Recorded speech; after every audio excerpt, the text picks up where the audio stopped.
ሰላም ሰላም ሰላም፣ እንዴት ናችሁ? ውድና የተከበራችሁ በመላው ዓለም የምትገኙ ኢትዮጵያውያን እንዲሁም ኤርትራውያን የቻናሌ ቤተሰቦች እንዴት አላችሁልኝ? እግዚአብሔር ይመስገን እኔ በጣም ሰላም ነኝ። እናንተም በያላችሁበት ሰላም፣ ፍቅር፣ ጤና እንደምትሆኑልኝ ተስፋ እያደረግኩኝ ይህን ቪዲዮ ስትጀምሩት እንደተለመደው ላይክ እና ሼር፣ ሰብስክራይብ በማድረግ ሰብስክራይብ ስታደርጉ ደግሞ ምልክቱን በመጫን ቤተሰብ ትሆኑ ዘንድ በአክብሮት እየጋበዝኩ የተለመደ ሀሳብ አስተያየታችሁን በኮሜንት እንድታስቀምጡልኝ እያልኩኝ ልደት ክፍል 3 ወደ እናንተ ይዤላችሁ መጥቻለሁ። አጭር አርጌ በደንብ እስኪገባን ድረስ 4-5 ክፍል እስከምንደርስና ፍላጎታቸው አካሄዳቸው ምን እንደሆነ እስከምናውቅ አንዳንድ ነገር ብቻ ነው ሀሳብ ሰተን የምናልፈው። ኮሜንት ማንበብ አንችል፣ ምክንያቱም ማንም የተረዳው የለም። ገና ድራማው ነው፣ ክፍል 3 ነው። ባጭር ነው የሚቀርበውና ልደት እንግዲህ ዋናዋ ካራክተር ወይም ደግሞ ዋናዋ ተበዳይ ተጎጂዋ ልጅ ናት። ከወንድሟ የጸነሰችው ማለት ነው። ሳትፈልግ ከወንድሟ ተገዳ የጸነሰችው ላት ታባ ማለት ደግሞ የወንዱም የሴቷም እናት ናት። ሳሮን ማለት ደግሞ የልደት ጓደኛ ወይንም ደግሞ የተቸገረችው ልጅ ልትረዳ በወንድምየው አማካኝነት ወንድምየው እንድትረዳው እንድሰልልለት ቤት ውስጥ ያመጣት የልደት ጓደኛ ናት ማለት ነው። ዳኒ ማለት ደግሞ ዋናውና ተንኮለኛው ቀመሩን የሚሰራው ክፉ ልጅ ማለት ነው። ጌዲ ማለት ደግሞ ፍቅረኛዋ ማለት ነው፣ የልጅቷ ፍቅረኛ ማለት ነው። እናም እንግዲህ በክፍል 2 አባትየው አልነበረም ቤት ውስጥ ፊልድ ወደ ሌላ ሀገር ለስራ ሄዶ በጣም ብዙ ነገሮችን እንዴት ሲመጣ መናገር እንዳለባቸው እናትየዋና እህቷ እንዲሁም ጓደኛዋ ተጨንቀው ሲያወሩ ነበረ። ነገር ግን ዋናው ነገር አባትየው ሲመጣ ምን እንለዋለን የሚለው ነገር ሳይሆን ልጅቷ ያለችበት ወይም ልደት ያለችበት የከፋ ሁኔታ ነው። በየቀኑ ወንድሟ ያስፈራራታል። እንዲሁም ደግሞ እናትየዋ በክፍል 2 ከልጇ ላይ ያየችው የተለወጠ ለውጥ አለ። የክፋት አይን፣ የተንኮል አይን ከወንዱ ልጇ አይታለች። እሱም የጓደኛዋን ዲያሪ ወይንም ደግሞ እኔ ገድያታለሁ ብሎ የሚያስባትን ልጅ ዲያሪ ከእጇ ላይ ልታነበው ስትል ነጥቋታል። እና እሱ ፊት ላይ ያየችው ነገር እናትየዋን በጣም አሳስቧት እያሰላሰለች ነበረ። አባትየውም ከፊልድ ተመልሷል በክፍል 3 ላይ በዛሬው ማለት ነው። እና ከፊልድ ሲመለስ ግን ቤት ውስጥ ያየው ነገር እንደ በፊቱ አይደለም። ነግሬያቸዋለሁ። አባትየው ወግ አጥባቂ፣ ባህሉን ጠባቂ አይነት ሰው ነው። ትንሽ ነገር ሀገራችን ቤተሰባችንን ያዋርዳል ብሎ የሚያስብ ሰው ነው። የባለ አባት ልጅ ነው። ባለ ሀብት ሆኖ የባለ አባት ልጅ ነው እና ቤት ውስጥ በቃ ሲሪየስ የሆነ ኑሮ ነው የሚኖረው እና ልጁ ቤቱንና ቤተሰቡን በስነስርዓት እየጠበቀና እያስተዳደረ መስሎ ይሰማዋል።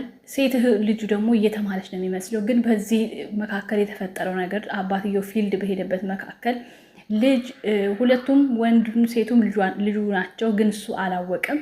ሴቷ ልጅ አርግዛ ነው የጠበቀችው ማለት ነው። ያንንም ደግሞ እንዴት መናገር እንዳለባቸው በጣም ስለሰጉ እናትየዋ ልጅቷ አይኑን ማየት የአባቷን ስለፈረች ተደጋጋሚ ሲያጣት አባትየው ይጠይቃል ማለት ነው። ለምንድን ነው ሁሌም ማለያት የት ሄዳ ነው? ከዛ እናትየዋ ሰበብ አንድ ቀን ታማ ነው፣ አንድ ቀን እንደዚህ ሆና ነው ያለች ሰበብ ታበዛለች። ያው እርግዝናዋን አውቃለች እናትየዋ። ግን ምን አይነት ሰበብ ቢነገረው ነው አባትሽ የሚረዳው? ይገለናል፣ ቤቱን ይበትናል፣ ህይወታችን ይበላሻል ምናምን እያለች በጣም እየተቆጣቻት ያለችው። በዛ ላይ ደግሞ እናትየዋ አታውቅም ከገዛ ወንድሟ ማርገዙ። የልጅቷ ስቃይ የሆነባት አንደኛ እናቷ ማርገዟን እንጂ የምታውቀው ከፍቅረኛዋ ነው እንጂ የሚመስላት ከወንድሟ አይደለም። ሁለተኛ ነገር ደግሞ በዚህ በኩል የገዛ ወንድሟ እንደዚህ አይነት አጸያፊ ተግባር መስራቱ ሳያንስ በየቀኑ ያሳቅቃታል፣ በየቀኑ ያስፈራራታል። ጽንሱን ብታወርጅ እገልሻለሁ ይላታል። እናትየዋ ደግሞ ለምን ጽንሱን ይውረድ አባትሽ ይገለናል ትላለች። ከዛ አባትየው ሲመጣ ሁሌም ሲያይ ምንም የሚሆን ነገር አይደለም። ደግሞ በክፍል 2 ነግሬያችኋለሁ ጓደኛዋ ሳሮን እሷን ለማዳን የዛችን ሌላ ሶስተኛዋን ማለት ነው የተሰወረችዋን ወይም ደግሞ እሱ ገድያታለሁ ብሎ የሚያወራትን የጓደኛዋን ዲያሪና ስልክ ውስጥ መረጃ ስላለ እሱን ለመውሰድ በገዛ ክላሱ ገብታ ሌሊት ይዟት አግቷት ግራውንድ ውስጥ ቆልፎባታል ማለት ነው። ከዛ መጨረሻ ላይ ሴት ልጅ አንዳንዴ ታውቃላችሁ በችግር ውስጥ ሆና ብልሃት አታጣምና እዛ የቆለፈባት ቦታ ላይ ስትፈልግ ጠርሙስ ነገር አግኝታ በእጇ ይዛ እሱ ከፍቶ ሊያሰቃያት ሲፈልግ በሱ መታው ፈንክታው ወጣች። ስትወጣ ከአባትየው ጋር ተጋጨች ማለት ነው። አባትየው ከፊልድ መምጣቱን አላየችም ሰው፣ ምክንያቱም ታሽጎባታል 3 ቀን ምናምን።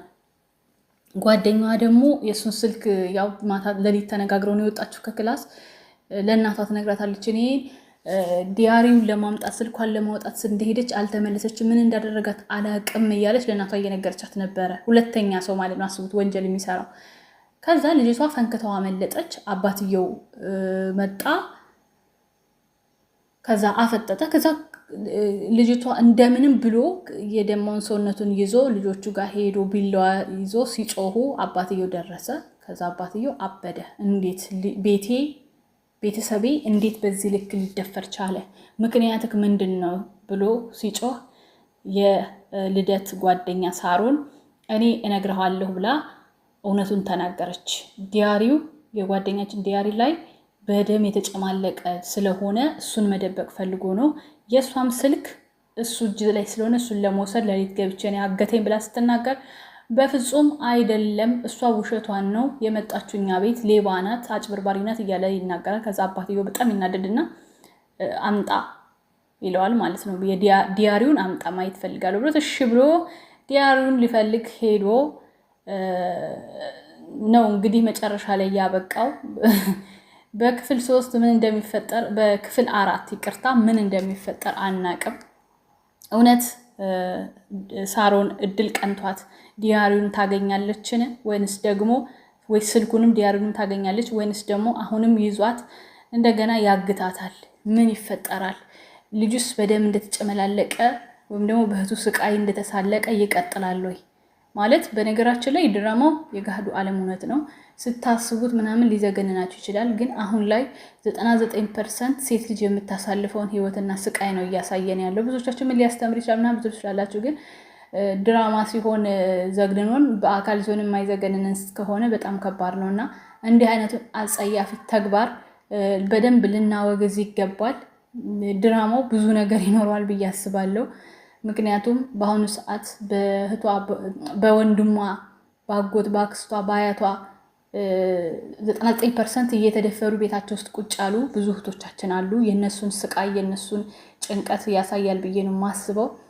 በክፍል 4 ደግሞ በሰፊው ምን ሊፈጠር ይችላል የሚለውን ነገር ወደ እናንተ ይዤ እመጣለሁ። ቪዲዮ ከተመቻችሁ ሀሳብ አስተያየታችሁን በኮሜንት አስቀምጡ።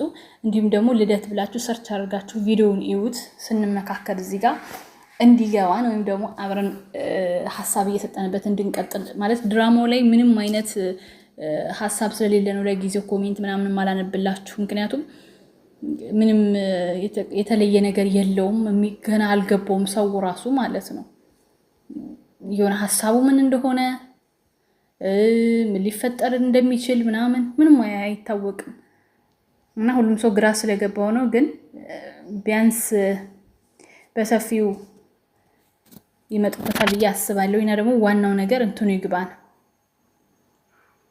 ይሄ ምንድነው ሀሳቡ ይግባን። ከዛም በኋላ በሰፊው እንፈተፍተዋለን። ወዳችኋለሁ። ላይክ፣ ሼር፣ ሰብስክራይብ አትርሱ። በድጋሚ መልካም ጊዜ። ቻው ቻው።